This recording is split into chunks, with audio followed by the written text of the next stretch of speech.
तर नमस्कार मित्रांनो. तर आज आपण उभे आहोत RVCM 1135 या प्लॉटमध्ये. तर बघू शकता यामध्ये आपली दुसरी फवारणी 50व्या दिवशी आपली दुसरी फवारणी या प्लॉटमध्ये झालेली आहे. तरी बघू शकता फवारणीचा रिझल्ट कसा भेटला आपल्याला, आपलं या व्हिडिओमधून तोच दाखवण्याचा प्रयत्न करीत आहोत. तरी बघू शकता फुलाची शेटिंग कशी प्रकारे झालेली आहे. एकदम जबरदस्त फुलाची शेटिंग झालेली आहे. यामध्ये आपण बुरशीनाशकामध्ये BSFचं पॉलिराम आणि कीटकनाशकमध्ये अलिका आणि एक टॉनिकसुद्धा घेतलं होतं. तरी आपली 17 जूनची लागवड आहे मित्रांनो. आणि आपण जे तूट लावून काढली होती सरसगट आपण तूटसुद्धा यामध्ये लावलेली आहे.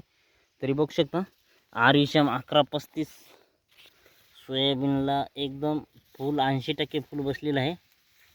आणि जे दुबार लागवड केली होती त्या सोयाबीनला 50 ते 60% फुल आहे. तरी एकदम जबरदस्त असा प्लॉट बसलेला आहे. यामध्ये आपल्याला थोडं सोयाबीन सोंगणी करताना थोडं ह्या सोयाबीनसाठी त्या सोयाबीनची वाट पाहावं लागेल. 8 ते 10 दिवस आपल्याला असं ठेवावं लागेल, कारण सोयाबीन मोडायसुद्धा योग्य नव्हतं. तर पावसामुळे दुबार पेरणी आपण केलेली आहे यामध्ये. तर बघू शकता रिझल्ट आपल्याला एक जबरदस्त रिझल्ट भेटलेला आहे. तरी बघू शकता कीटकनाशकामध्ये आपल्याला कुठंही आळी दिसत नाही आणि एकसुद्धा आपलं पान क्वालिटी बघा एकदम चमकदार.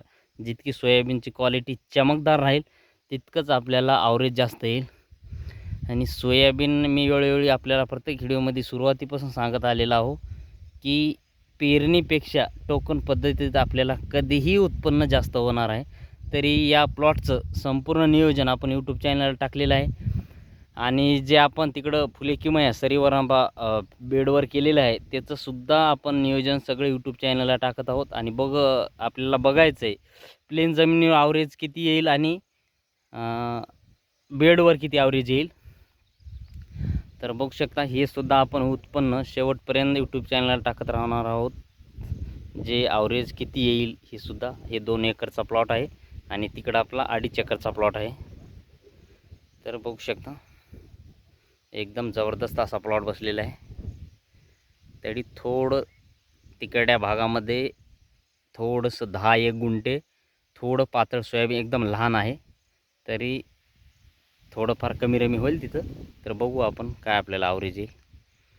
तरी धन्यवाद मित्रांनो.